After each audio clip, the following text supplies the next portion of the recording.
I just saw the Gran Turismo movie, and it's a lot of fun. It's actually a fun little movie. Listen, it's not in the conversation come Oscar season, so get that out of your head. It's certainly not a perfect film. Um, but if you go in with, I don't say lowered expectations, but the movie is exactly what you think it is. It's silly, it's frumpy, it's cool shots of cars and people shifting and shifting down for no reason, and lots of shots of just people stepping on the throttle. And it's like, well, why weren't you doing that before? They were in a straight line. They go right. There's lots of that, but it's all a bit of fun. If you go in expecting exactly what it is, don't go in expecting Rush. Don't go in expecting a Scorsese movie. It is in absolutely no way that. But it's a bit of fun. I think if you're an actual racing fan, such as myself, don't know why I did that. That's sus. If you're an actual racing fan, it is a bit. If you know a bit about racing, some things are a bit irritating. You're like, that's not real. There's a line in it. Spoiler alert, but it's not really a spoiler. But there's a line in it where the main driver's talking about taking a different racing line, and David Harbour's character goes, "You can't do that. The car won't hold. The car won't hold." I don't even know what he was talking about. So there's lots of things like that of just like kind of nonsense terminology and nonsense things that they don't actually say in racing, and it's very Americanized as well. It is very. There is a lot of Americans going, "Hey, I saw that wreck, bro. That was pretty gnarly." So there's a lot of that as well, which can get a bit grating at times. No offense to the Americans. It's just when they talk about, Logan Sargent, what the fuck is a kilometer? But no, I really liked it. And it actually has more heart than you're expecting. There's actually a few heartfelt moments where I went, oh, actually, that's really...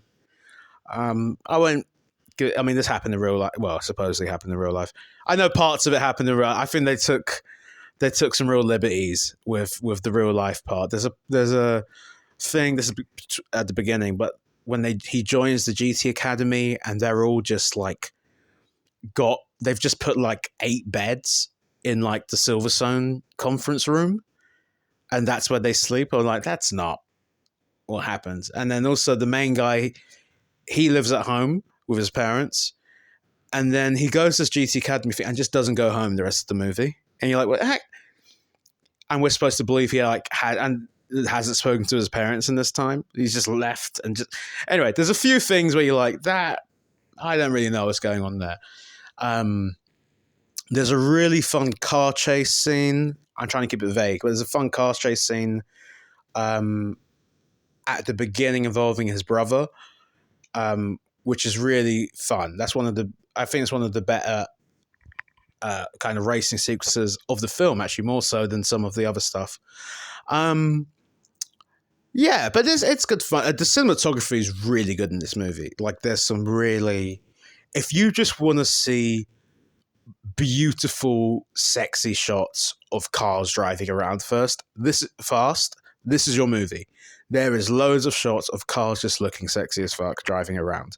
Not great wheel-to-wheel racing. Like, you're not going to see like, oh, wow, what an incredible overtake. Oh, what amazing hard racing.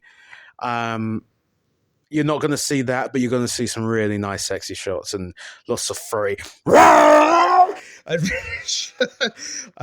Really great sound design. Like, all the cars sound amazing when they're really... And there's lots of shots of like the pistons and cylinders and stuff kind of bobbing up and down, and like exhaust shots. Just cool shots. And I'll say this as well. The main character, who plays Jan, I wasn't sure about him at first. I was like, this is some kind of B-Tech Nicole Milana. Looks a bit like him. Sounds even more like him. But decent little actor, actually. That sounds so patronizing. But no, he's actually a decent actor. And there were a few scenes where, he's really got to dig into the emotions. And I bought it. I was like, okay, fine, yeah. So I thought he was really good. The cast in general were good. The dad was really good. as well. David Harbour's great in it as just this like brooding. You're just a gamer. You don't know about it. Yeah, he's really great playing that role. Orlando Bloom's great in it. I'm not necessarily a massive Orlando Bloom fan, but I thought he played his role of like marketing guy who doesn't really get racing, but he's had this wacky idea really well. And the main character has three modes, just kind of general talking, but he also does rage, like just shut up really well, and he does celebration, elation really well. Like yeah, like he does it so well, and no one's ever celebrated better than this guy.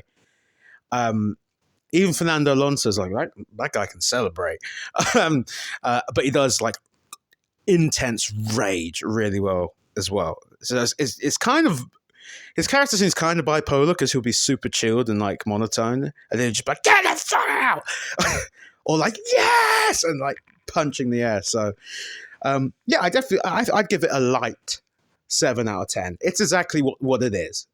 It's a fun little racing movie with a stash of heart in there. It's a bit patronizing to actual racing fans.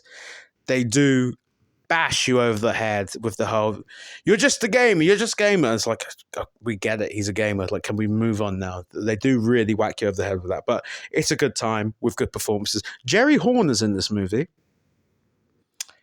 So do what you want with that information. She plays the mum, so that was weird. I was waiting for an F1 cameo. That was not one I would have ever expected. But yeah, it's a really fun movie. If you're a racing fan, go and see it. If you're not a racing fan, I think there's enough just cool shots of cars and enough heart and playfulness in here. And it's actually quite funny as well, to make it worth your while. But I'd say definitely if you're a racing fan and you don't take it too seriously and don't look at it as a documentary and just, yeah, cool shots of cars and loud, throaty engines, it's a movie I'd recommend to you.